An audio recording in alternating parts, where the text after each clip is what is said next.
Hello everyone, आप सबका हमारे यूट्यूब चैनल मिनरल्स एकेडमी पर स्वागत है।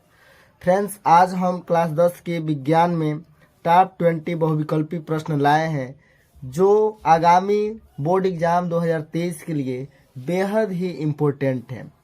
फ्रेंड्स, अगर आप बोर्ड एग्जाम में अच्छा परसेंटेज लाना चाहते हैं तो इस टॉप 20 बहुविकल्पी प्रश्नों को अवश्य देखें।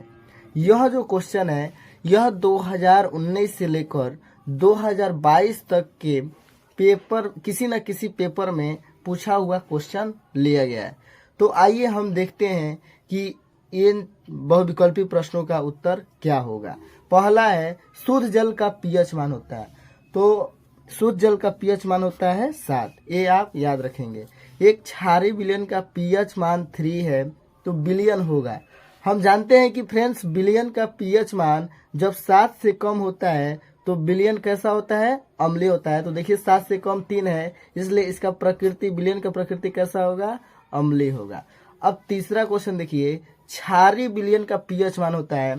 तो क्षारीय विलयन का पीएच मान जो होता है वो 7 से अधिक होता है।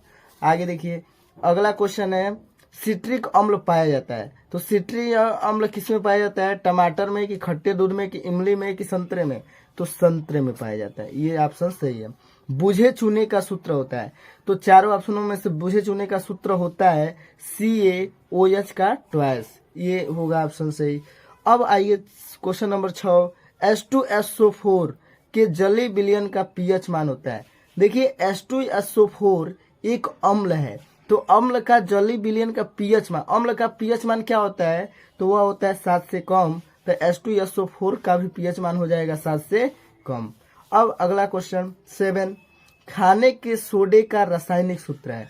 खाने का सोडे का रासायनिक सूत्र होता है सोडियम बाई कार्बोनेट, जिसका रासायनिक सूत्र होता है NaHCO3। तो ये ऑप्शन ए सही हो जाएगा। अब क्वेश्चन नंबर 8, क्षारक के साथ हल्दी का रंग होता है।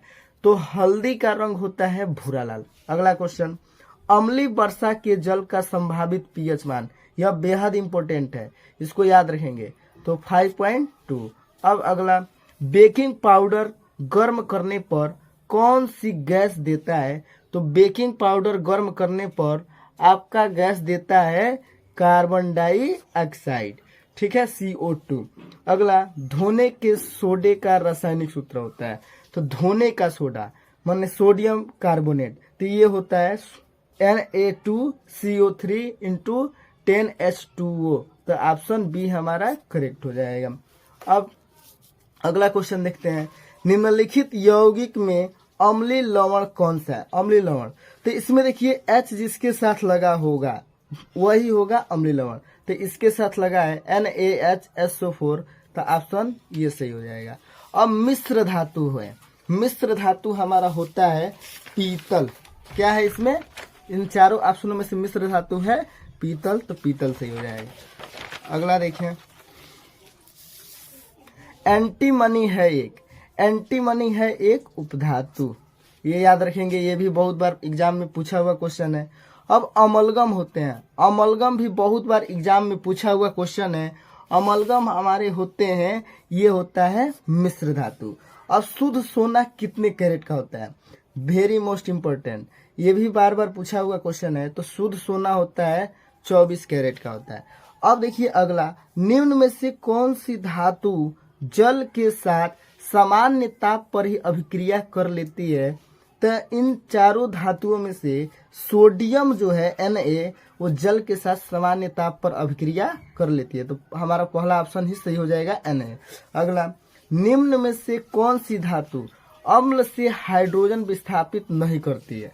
तो देखिए सक्रियता श्रेणी में यानी विद्युत रासायनिक श्रेणी में जो धातु हाइड्रोजन से नीचे होगी वह अम्ल में से हाइड्रोजन को विस्थापित नहीं कर पाएगी। तो इन चारों में से मतलब फेरस, जिंक, कॉपर और मैग्नीशियम में से विद्युत रासायनिक श्रेणी में कॉपर जो है वह हाइड्रोजन से नीचे स्थित है, इसलिए यह धातु अम्ल से हाइड्रोजन विस्थापित नहीं कर पाती, माने कॉपर से हो जाएगा।